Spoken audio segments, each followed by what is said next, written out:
So today, it is Saturday, September 21, 2:32 p.m. na, and katatapos ko lang mag-lunch. Get ready with me kasi I am going to the mall para magwaldas. Charot! I am going to the mall kasi sobrang stress ako kahapon sa work, and I deserve this. Grabe, 1 a.m. na ako natapos sa work yesterday.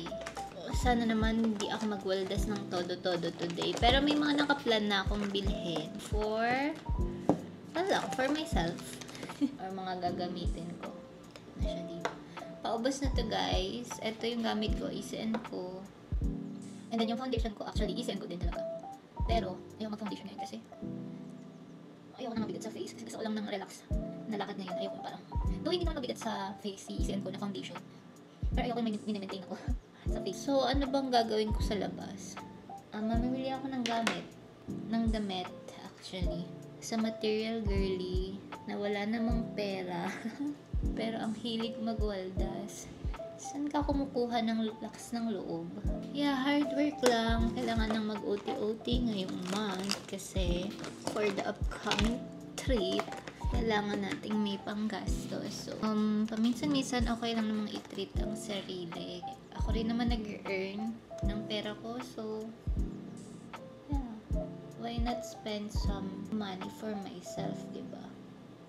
At na-stress nga ako kahapon. So, eto ko ngayon, lalabas. Tapos, ang ano pa niyan, wala akong maaya kasi mga friends ko busy. Yung iba, nasa probinsya. Yung mga nandito naman, may kanya-kanya silang life. Hindi man sila pwedeng guluhin. Kaya ang kita-kita namin is once a year na lang or twice a year. Talagang nakaset siya. Unlike before na lagi talaga kami magkakasama. Pero that time, syempre, wala pa kaming pera. Pupuntahan ko sa Adidas, Zara, and then sa Dep Store, meron akong mga kailangan bilhin. Tapos tingin din ako sa Uniqlo. Baka meron akong makita doon na gustuhan ko. So, naglagay lang din ako ng contact lens. And then, dadalhin ko lang itong lipstick, itong face powder ko. Tapos, sa dita bag ko, syempre kailangan natin ng efficacent, kasi magsamakit ng ulo at white flower. And then, meron ako ditong oral spray. Yan. Mga essentials pag and then tissue, pag lumalakad. Yun lang. Tapos alcohol. Yung nagalagay ko sa mini bag. Tapos, of course, wallet, cards, pera, yun. Tapos yung lalagyan ko ng aking contact lens in case na mayroon ako kanya later. So, ayun lang. Mag-final ko lang yung damit ko and then let's go na tayo. Tapos, meron akong jacket dito. Yan lang siya. Super comfy lang ng suot ko. Ano lang ito eh. Leggings, yoga pants to, and then my sando from TikTok. Tapos itong jacket. Cute jacket from Uniqlo. Actually, parang pupunta ng airport. Ang airport outfit eh. Ito yung usual ko na airport outfit. Pero yeah, let's go. Magsasapatos na ako tapos book na ako ng Grab. Bye! Final look bago umalis. Super comfy lang.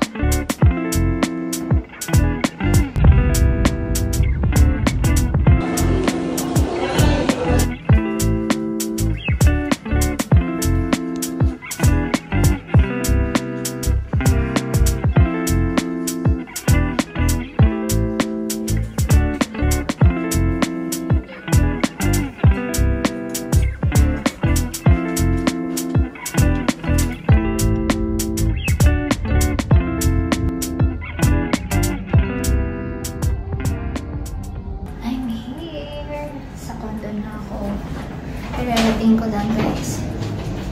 Ay, sobrang nakakapagod. Pero, yeah, I got the goods. I just got home guys. It's already 6:38 p.m. na. And I'm so tired. Pero, happy ako sa mga nabili ko. Nabili ko naman almost ng lahat ng kailangan ko except sa shirt na hinahanap ko from Adidas and socks from Adidas din.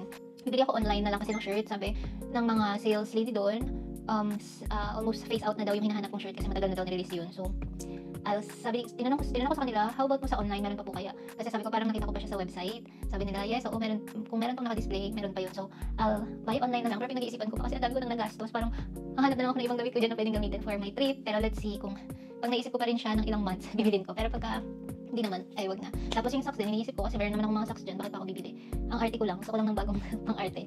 Pero yeah, let's do the quick haul. So, unang nabili ko is from H&M. Pero actually, ito yung last na pinuntahan ko. Meron ako ditong nakita kasing long sleeve na medyo formal sa isang TikToker. Kasi chinek ko yung mga comments. Kasi ang dami nag-comment, ano po yung suot niyong blouse? Saan po galing yung blouse? Yep. And ako din, mismo nagandahan ako. Kaya nagpunta ako sa comment section. So yeah, anyway, ito lang naman siya. White long sleeve na may collar. Tapos v-neck siya. Actually, maraming kulay to. Pero, syempre, for the white tayo. So, binili ko to kasi hindi ko lang siya mapapanlakad. Pang tita outfit kasi siya. Like, yan, ganyan siya. So, pa-v-neck siya, as you can see. Tita outfit siya na sexy. Ganon yung dating para sa akin. Next na i-haul natin is from Zara. First, yung priority ko at yung pinunta ko sa Zara na bibilhin. Baggy balloon na pants.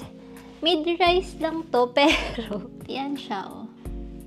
Pero sa akin, highway siya. Syempre, ang liit-liit ko, pitit lang ako. Tapos yung size is the smallest size na 34. Pero maluwag pa rin sa akin mga sisis. Para tong size 30. Ako kasi is 28 to 29 ako. So, parang meron pang mga 1 to 2 inches na sobra. Mag-work naman yun. Ayoko naman rin siyang ipa-alter kasi pwede naman siyang gawa ng paraan ng belt. Sobrang ina-eye ko din to. Gandang-ganda ko dito. Pabalon kasi siya. As a girly na walang balakang, tapos triangle yung shape kasi ng katawan ko. Perfect sa akin yung mga baggy pants, flare pants, yan yung mga bagay sa akin para mabalance niya yung pagka-broad ng shoulder ko. So, kaya yan. Ayan, sobrang ganda ng sweatshirt na to. Ang classic lang. So, may nakalagay lang, Washington, 1965. Tapos, ganito lang siya sa likod. Yan. Third piece na nabili ko is itong pabango. Girl, diba kabibili ko lang naman ng pabango. Ang tita nyo, bumili na naman. Ang price naman nito is much lower doon kasi parang times 5 ng price nito yung binili ko last time. Ito kasi gagamitin ko for everyday use. And then yung last piece na nabili ko from Zara. Ito yung bag na sinasabi ko nung tagal ko nung ina-eye. This one. Tapos meron na naman ako nakita kanina na bag na type ko din. Kaya ang tagal ko nag-isip, ito ba or yun? Pero kasi ito, matagal ko na itong ina-eye. So, dito ako natuloy. Meron din siyang ganito. Yan. So, pwede mo rin siyang gawing shoulder bag. Yan na siya. Cute, diba? So, yun lang guys. Ang mga damage for today's video. Nag-preparation up na kasi nanlalagkit na ako.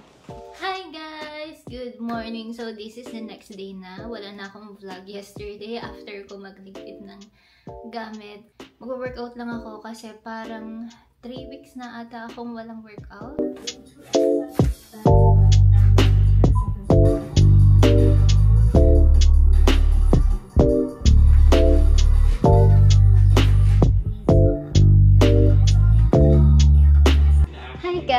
So, katatapos ko lang kumain. And then, magliligpit na ako ng mga damit ko.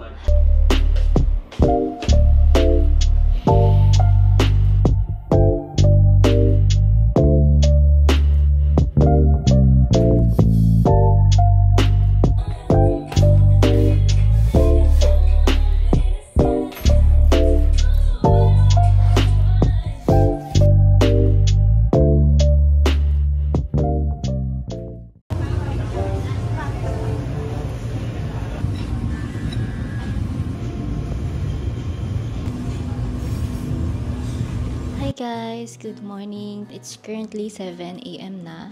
So, nakapag-ayos na ako as you can see.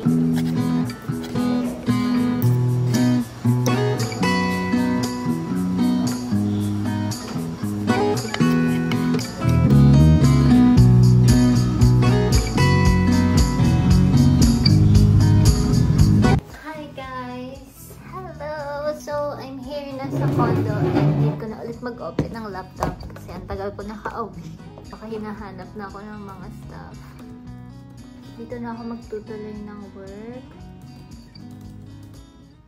Hi guys! Good morning! 8 a.m. pa lang.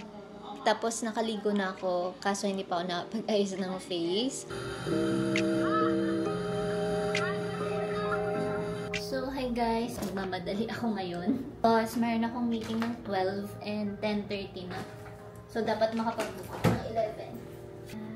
And then, naka-heels lang. Tapos, pants and long sleeve from H&M.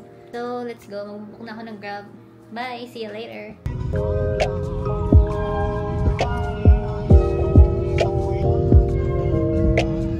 Hi guys! I'm back home and dito na ako nagwo-work ngayon. And then, meron akong merienda here. Cremadets from George and Onis. Kakain lang ako dito habang nagde-training. See you later if meron pa akong maiba-vlog for today.